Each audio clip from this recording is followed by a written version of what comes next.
Assalamualaikum warahmatullahi wabarakatuh. Bismillahirrahmanirrahim. Rabbi shrah li sadri wa yassir li amri wahlul 'uqdatam min lisani yafqahu qawli. Subhanaka la ilma lana illa ma 'allamtana innaka antal alimul hakim. Amma ba'd. Oke, saya teruskan ngaji tafsir surat Al-Mulk. Tabarakalladzi biyadihil mulku wa huwa ala kulli syai'in qadir. Alladzi khalaqal mauta wal hayata liyabluwakum ayyukum ahsanu amala wa huwal azizul ghafur. Tabaraka itanazzaha maha suci Allah an sifatil mukhdasin atau mukhdasin, saking piro-piro sifate barang kang dianyar-anyari. Mukhdas, sesuatu yang diciptakan, yang baru. Cirinya barang dikatakan baru, berarti dia punya waktu kapan ada. Intinya itu ya. Meskipun itu adanya lama gitu ya. Itu namanya baru. Dalam bahasa akidah namanya baru. Hadisun. Mukhdas yang diciptakan, mukhdisun yang menciptakan. Muhdis sama dengan mujid. Jadi saya ulangi, sesuatu dikatakan baru karena sesuatu itu pernah tidak ada, lalu kemudian menjadi ada. Ada waktu kapan dia mulai ada. Berarti sebelumnya dia tidak ada. Itu namanya hadis. Selain Allah itu hadis. Selain Allah itu punya waktu kapan dia mulai ada, kapan dia diadakan oleh Allah. Allah ada. Allah itu ada. Tanpa pernah tidak ada. Artinya qadim, Allah itu qadim. Qadim itu artinya la awwala lahu, tidak ada batas awalnya, juga tidak ada batas akhir. Jadi qadimun jangan diartikan maha dahulu, yang paling pertama, salah ya. Kalau kita mengatakan paling pertama, itu artinya berarti dia pernah tidak ada. Gitu. Cuman dia yang pertama yang datang. Jadi qadimun itu yang paling pas diterjemahkan adalah la awwala lahu. Ya, qadimun maha dahulu artinya adalah tidak pernah tidak ada. Jadi Allah itu ada.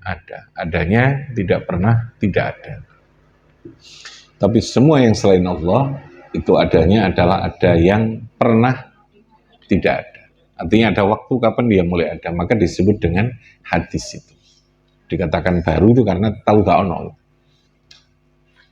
Meskipun dia yang mengawali, taruhlah, malaikat surga dan macam-macam ya, adanya Adam itu mengawali, tetapi dia bukan qadim, tapi adalah hadis, tetap hadis. Karena Adam pernah tidak ada lalu diadakan oleh Allah.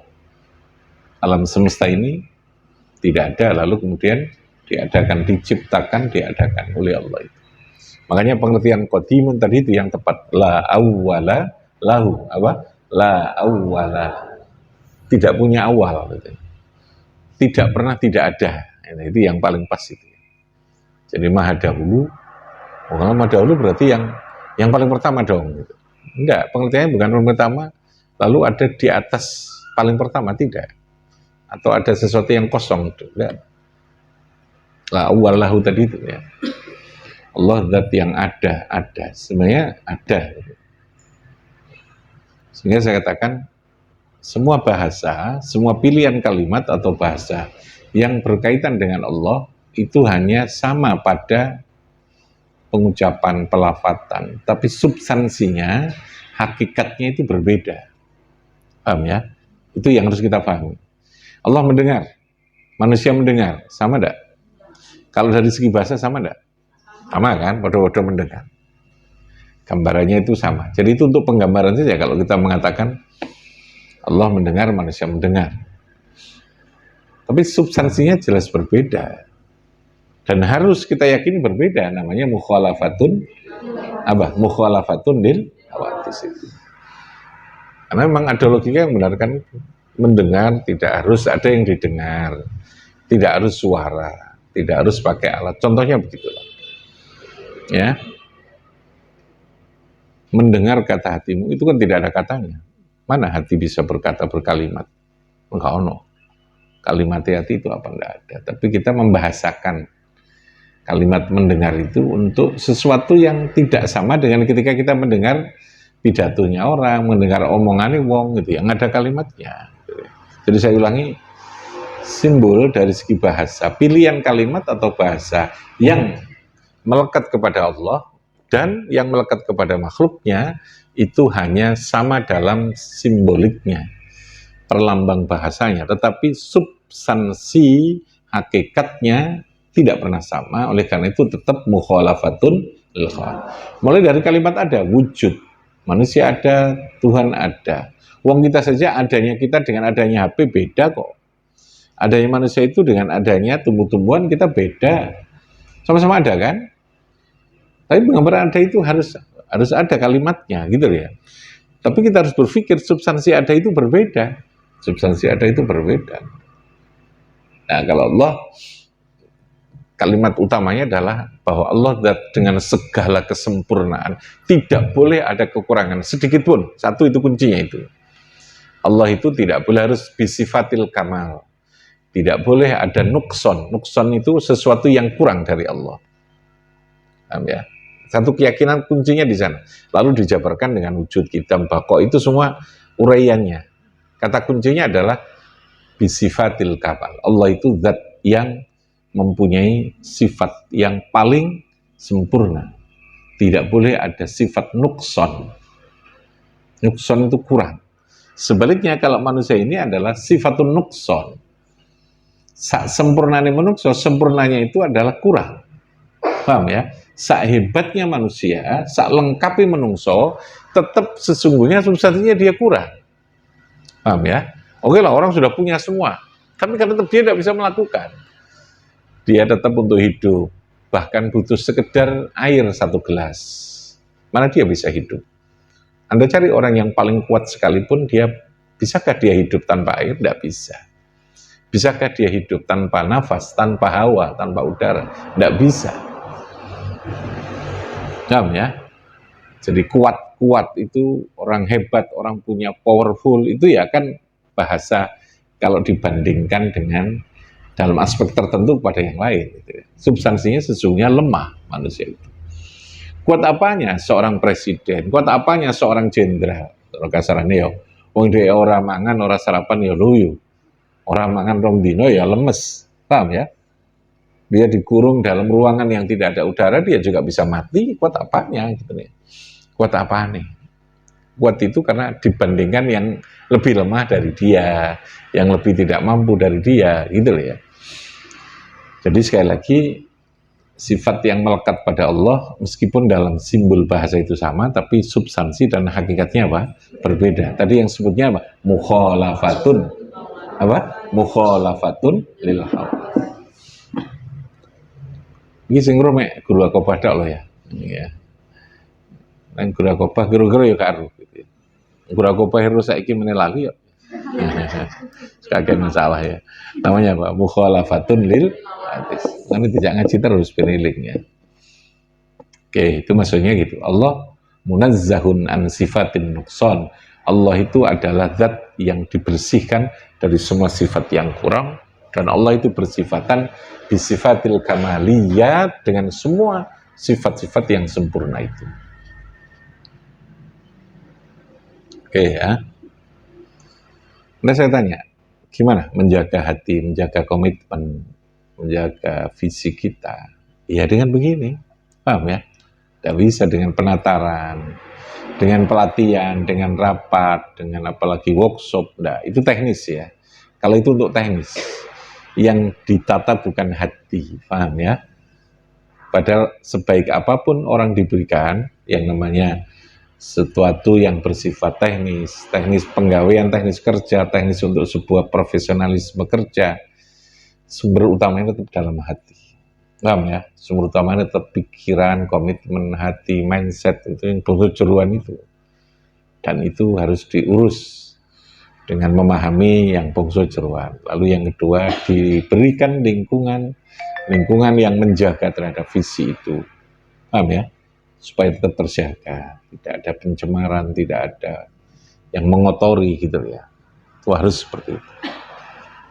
Ya, itu harus seperti itu.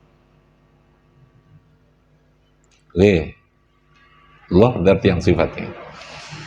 Alladzi rupane zat biyadi kang iku tetep ing dalem kekuasaannya alladzi. Kemarin saya katakan yadun sama artinya tangan, karena harus ada simbol untuk menunjukkan kekuasaan, untuk menunjukkan kemampuan itu Allah.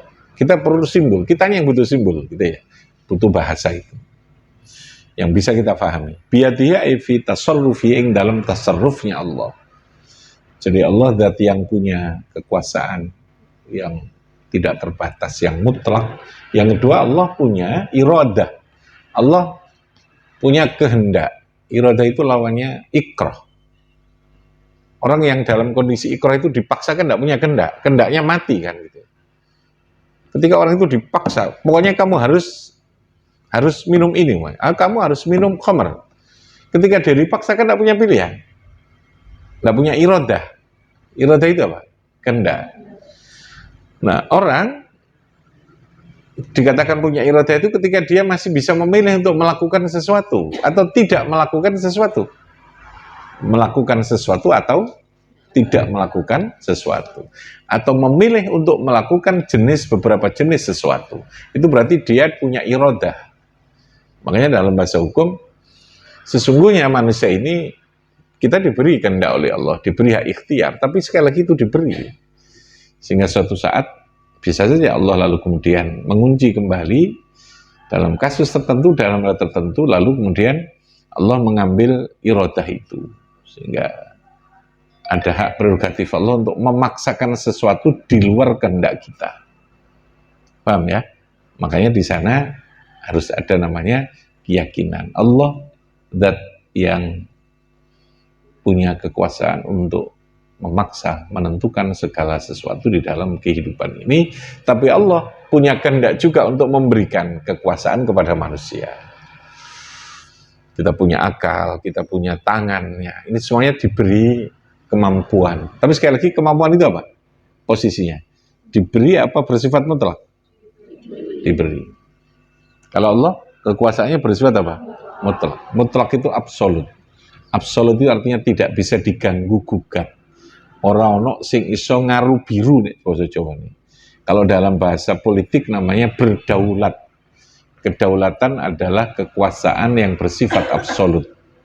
Saya punya HP ini milik saya, maka saya punya kedaulatan atas HP ini. Saya berdaulat. Bisa menentukan apa saja. Paham ya? Mau saya letakkan, mau saya pakai, mau saya kasih orang, itu namanya berdaulat. Paham ya? Nah, ada orang yang semi berdaulat. Seorang kepala sekolah itu kekuasaannya adalah karena diberi. Seorang bupati dia diberi kekuasaan. Dia tidak berdaulat penuh sesungguhnya. Yang berdaulat penuh itu saja rakyat, tapi rakyat itu bukan satuan-satuan. Paham ya? Rakyat itu ya keseluruhan. Mekanisme kedaulatannya melalui pemilu. Paham itu? Jadi tidak boleh masuk rakyat. Yang berdaulat saya rakyat. Kamu pemimpin, dari saya kekuasaannya. Jadi pemimpin aku ya rakyat. Cuman waktu tugasnya jadi saya juga punya kedaulatan. Kedaulatan itu berdasarkan mekanisme. Dalam alam demokrasi ada mekanisme untuk mewujudkan kedaulatan yang dimiliki oleh rakyat melalui proses pemilihan umum. Paham itu? Oke, saya katakan apa? Allah kekuasaan Allah bersifat apa? Absolut, mutlak. Absolut artinya bahwa Allah berdaulat sepenuhnya atas kekuasaan. Apa daulat? Kekuasaan yang tidak bisa diganggu gugat, yang tidak terbatas. Itu ciri-ciri daulat ya. Kalau masih terbatas ya belum berdaulat, tidak berdaulat. Yang berdaulat mutlak ya Gusti Allah. Ya, kalau kita mengatakan manusia berdaulat penuh bolehlah, tapi penuh substansinya tidak penuh gitu ya. Presiden punya kekuasaan tertinggi ya, tertinggi menurut ukuran manusia. Paham? Itu berdaulat ini. Oke. Biyadi ay fi tasarrufihi. Di dalam kekuasaan Allah alladzi rupani dzat biyadi ing dalam kekuasaan alladzi apa al-mulku ay as-sultan wal qudrah. Sultan kerajaan. Ini diwasakan al-mulk. Mulkun orangnya malikun. Malikun itu pemilik tadi itu ya. Pemilik, lalu orang menyebutnya raja, presiden, pejabat, malikun itu. Karena dia yang memiliki tadi ini. Dia yang punya power, punya kudroh, punya sultan. Ciri dari sebuah kekuasaan adalah kemampuan mempengaruhi orang, itu berarti berkuasa. Ya, ciri kekuasaan itu apa? Dia bisa memaksa, bisa mempengaruhi, bisa mendirijen untuk mengarahkan orang lain untuk melakukan sesuatu atau tidak melakukan sesuatu. Berarti itu punya kuasa. Paham ya? Seorang kepala sekolah, dia punya kuasa ketika dia mampu untuk memaksa orang lain melakukan apa yang menjadi kebijakannya. Itu berarti dia punya sultan. Punya apa? Sultan, punya power. Seorang pengasuh, dia punya power kalau dia mampu untuk mengarahkan orang sesuai dengan kebijakan, memaksa, melakukan atau tidak melakukan itu. Nah, itu cirinya al-mulk. Al-mulku itu artinya apa? Aifis sultani, dalam kekuasaan wal kudroh. Dia punya kudroh, punya kemampuan untuk memaksa itu. Nah, secara teori, ini sekalian, dari mana power itu bisa diperoleh? Kemampuan untuk memaksa itu bisa diperoleh banyak. Kekuasaan itu bisa karena power itu bisa muncul karena uang, duit, ya, harta, kekuasaan. Ya, kekuasaan itu bisa muncul karena uang, bisa karena politik, paham ya? Bisa karena dia ganteng. Ganteng itu power. Bisa karena dia cantik, paham ya? Atau sekalian jelek tapi dia kayak mak lampir, dia punya power juga. Welek pisan itu kayak mak lampir, dia juga punya power. Yang penting dia punya kemampuan untuk mengendalikan orang. Wedi wong karo dhek. Tak santet kan. Oh, tidak ya. Jadi power itu bisa banyak hal.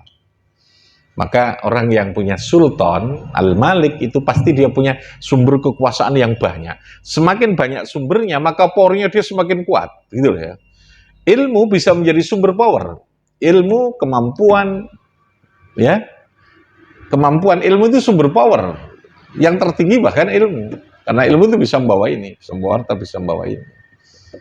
Maka kalau Anda ingin, manusia itu ingin, seseorang itu ingin hidupnya dia punya power dalam hidup ini, maka harus melakukan akumulasi, memperbanyak terhadap sumber-sumber kekuasaan itu.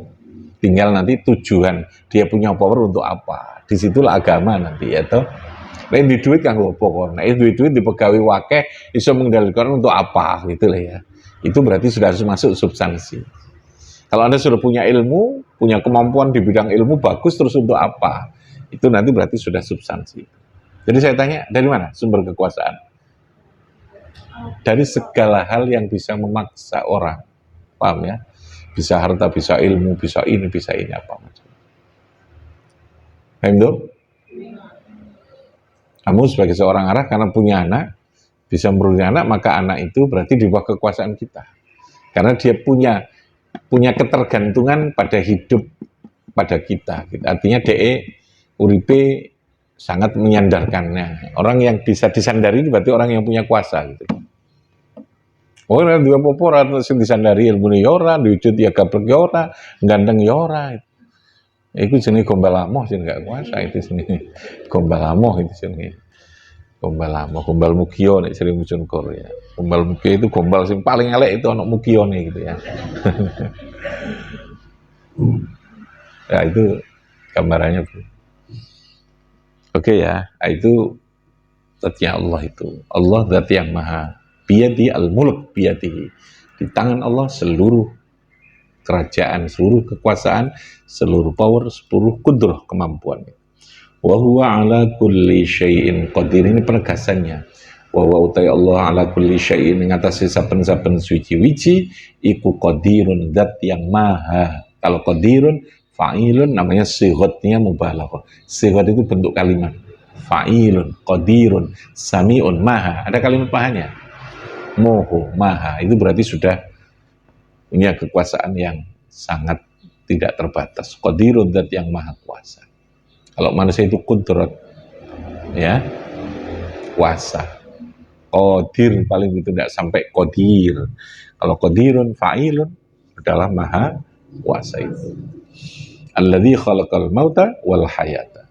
Penegasannya di sini. Kekuasaan Allah itu di mana? Alladzi khalaqal mauta wal hayat. Kekuasaan Allah itu dibuktikan zat yang menciptakan kehidupan dan kematian. Adakah kekuasaan yang melebihi dari itu? Bisa menciptakan kehidupan, dadekno urip, dadekno mati, khalaqal maut wal hayat. Tidak bisa. Itu hanya Allah yang bisa menciptakan al-hayat. Kita pun juga ketika hidup tidak tahu. Hidup kita sendiri saja kita tidak tahu. Ruh itu ada di mana? Kita kok bisa hidup lalu menjaga kehidupan kita sendiri juga tidak bisa, gitu deh. Terus kemampuan kekuasaannya dari mana? Nah, Gusti Allah, alladzi khalaqal mauta wal hayat. Zat yang menciptakan al-hayat, hidup, wal mauta, dengan tujuan apa? Liyabluwakum, teskis. Jadi kehidupan ini sebenarnya adalah ujian. Allah ingin menguji, ingin melakukan ya teskis, dan itu kehendak Allah. Ya, artinya Allah memang menghendaki begitu, gitu ya. Liyabluwakum, untuk memberikan ujian. Fil akhirati al mauta fid dunya wal hayata fil akhirah au huma fid dunya. Ya. Jadi keduanya. Fanutfatu tu'radu lahul hayat. Fanutfah, sperma, tu'radu, menjadi cikal bakal yang menjadikan laha maring nutfah opal hayatu, kehidupan. Wahya ma bihi al-ikhsas. Wahya utawi hayat iku ma sesuatu bi kang iku nutup kelawan ma al-ikhsas utawi punya ikhsas, punya kemampuan mengindra. Ikhsas, ciri hidup itu dia punya ikhsas. Ikhsas itu ya ini masih demek kroso. Kita punya mata bisa melihat, kita bisa merasakan dengan lidah, itu berarti ikhsas. Ketika masih khawasi, panca indera kita berfungsi, maka di sana itu berarti ada kehidupan. Masih dikatakan hidup, jano kroso itu ya. Ya. Nah, dalam bahasa Arabnya itu namanya ikhsas. Dia masih ada sensor yang bekerja, gitu gampangannya. Ada indera, ada fasilitas indera yang masih berfungsi. Itulah kehidupan, al-hayat. Apa al-hayat? Ia ma bihi al-ikhsas. Kehidupan atau hidup itu adalah sesuatu yang bila mana indera itu masih berfungsi, masih ada fungsi meskipun itu kecil, masih ada ikhsas. Paham ya? Ma bihi al-ikhsas. Wal mautalan mati. Tuha, mati itu artinya lawannya hayat. Kalau hayat tadi masih ada ma bihi al-ikhsas. Apa? Ma bihi al-ikhsas. Ketika seseorang atau sesuatu makhluk binatang umpamanya yang dia masih ada ikhsasnya, berarti dia masih ada kehidupan. Pohon termasuk ya. Jadi ruh hidup. Hidupnya pohon tentu berbeda dengan hidupnya manusia. Tapi dia dikatakan hidup. Mati pohon ini. Tidak ada ikhsas. Anda siram, Anda apakan, tidak bisa, berarti dia tidak ikhsas. Terus, wal maut ikut didduha, au adamuha, atau tidak adanya hayat. Iku kaulani, ada dua pendapat. Wal khalqu ala tsani bimakna takdir. Wal khalqu utawi penciptaan ala tsani ngatasi yang kedua, yaitu al hayat, iku bimakna takdir, lawan artinya takdir. Menciptakan artinya Allah at-takdir, mentakdirkan terhadap kehidupan ini. Untuk apa? Liyabluwakum, liyakhtabira, supaya menguji sapa Allahukum ing sira kabeh. Jadi kita ini hidup ini sebenarnya adalah masuk di dalam sebuah ujian. Jadi ujian, diuji sama Gusti Allah. Lulus apa ndak itu namanya ujian. Dalam bahasa manusia ya, ono lulus, ono ndak. Lulus itu nanti ada yang lulus dengan nilai yang tertinggi, yang terbaik, setengah baik, ono sing lulus dalam catatan, ono sing lulus kudu remedi, macam-macam, gitu ya. Ya, kamu kan ada anak lulus naik kelas tapi kudu ngulang, kan gitu. Kisah besar wepet, ya Pak No gak iso itu angel ya, itu remedi. Makanya manusia lalu ada mukmin yang taat, yang ini, yang muqarrabin kemarin, yang as-sabiquna, aduh ada yang ashabus simal, ada yang sabul yamin, itu pada tingkat ini, pada tingkat kemampuan dia memasuki terhadap ujian itu. hidup kita ini. Sukses tidaknya itu dari situ. Kehidupan pada dasarnya adalah ujian. Kita berada di dalam ujian untuk dinilai sama Gusti Allah. Oke ya, liyahtabirakum fil khayat. Jadi pengertian ujian itu bukan diuji dalam bentuk musibah, tidak. Ujian ini yang dimaksudkan apa? Ya, semua proses kita ini bisa benar apa enggak. Sudah dikasih kisi-kisi kehidupan, dikasih silabi, dikasih kurikulum kehidupan. Ada kan kurikulumnya? Namanya sunnatullah, ada agama, ada Al-Quran, ada ini. Ya toh? Ada Rasul, ada hidayah Allah, itu kisi-kisi hidup. Lalu bisakah kita berada dalam kehidupan itu untuk menjadi orang yang baik gitu? Itu dia beluakum. Apa tujuannya? Ujungnya nanti ayyukum ahsanu amala. Ayyukum utawin di antara kamu semua ahsanu yang lebih baik. Apa nih amalan-amalnya? Allah ingin, dan lalu kemudian dengan ujian itu Allah akan memberikan penilaian ayyukum ahsanu amala. Ahsan. Sekali lagi pakainya bukan aksar. Bukan banyak amalnya, tapi ahsan. Oh, ini mahal luar biasa Allah. Dalam hal pemilihan kalimat. Sehingga amal perbuatan itu tidak semata-mata pada kuantitas, pada jumlah, tapi justru pada kualitas. Paham ya? Tapi otomatis ketika orang itu kualitas amalnya bagus, maka dia akan terus gerengseng ya. Terus dia akan terdorong untuk melakukan yang terbaik, yang terbaik, yang terbaik, yang terbaik. Jadi tidak pernah merasakan bahwa ini sudah final yang terbaik, tidak. Ahsan. Yang dibutuhkan Allah itu aksar apa aksan? Aksan. Aksan itu dua-duanya. Dia memenuhi terutama pada kualitatifnya. Kualitatif. Sholat bukan hanya pada banyaknya sholat, tapi sholat yang aksan. Ukuran aksan apa? Syariat. Ukuran aksan itu apa? Syariat. Ukuran aksan adalah syariat. Syariat itu mulai dari fikihnya, mulai dari akhlaknya, mulai dari akidahnya. Itu harus utuh. Lalu itulah yang membangun yang namanya ahsan tadi itu. Ya, yang namanya apa? Ahsan.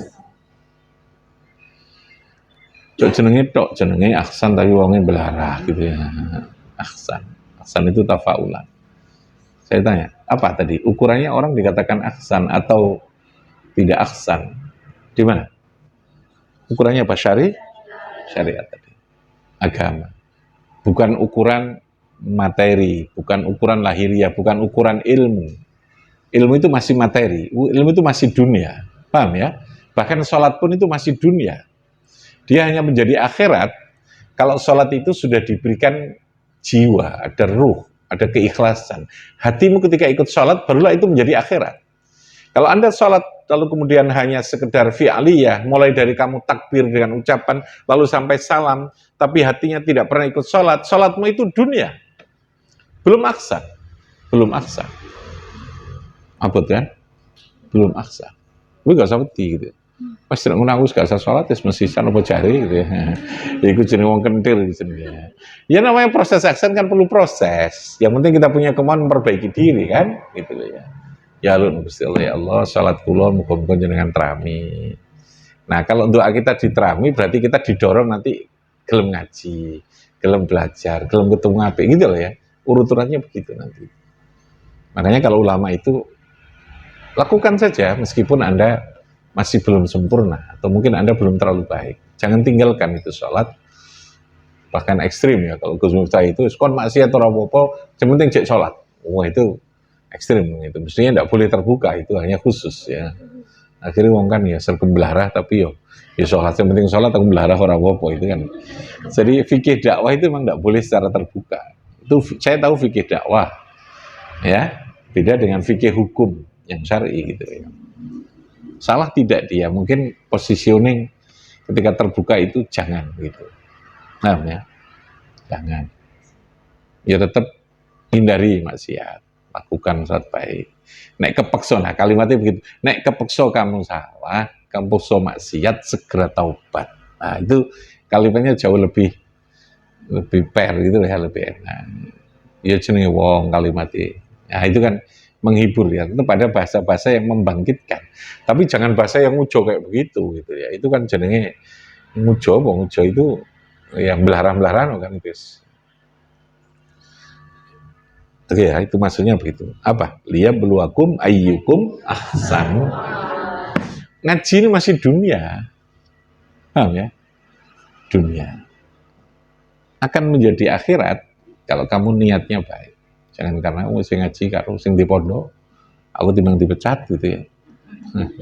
Ojo, lah pokok wedi karo aku gitu ya. Aku di pondok ya Gusti Allah sing ngersakno. Paham ya? Hati ini aku panjang kepingin jadi wong api, aku pingin api, aku yo ngaji. Itulah ya, saya pun juga begitu, saya ngaji. Nah, ono koncone ngaji saya kan harus baca, saya harus nuturi gitu ya. Ya, kalau nggak begini, sekali lagi potensi manusia itu terus bisa, potensi itu ada ini kan. Semuanya manusia lah ya, hanya nabi. Tapi itu jangan jadi alibi, bolak-balik salah kemudian, aku kan menungso.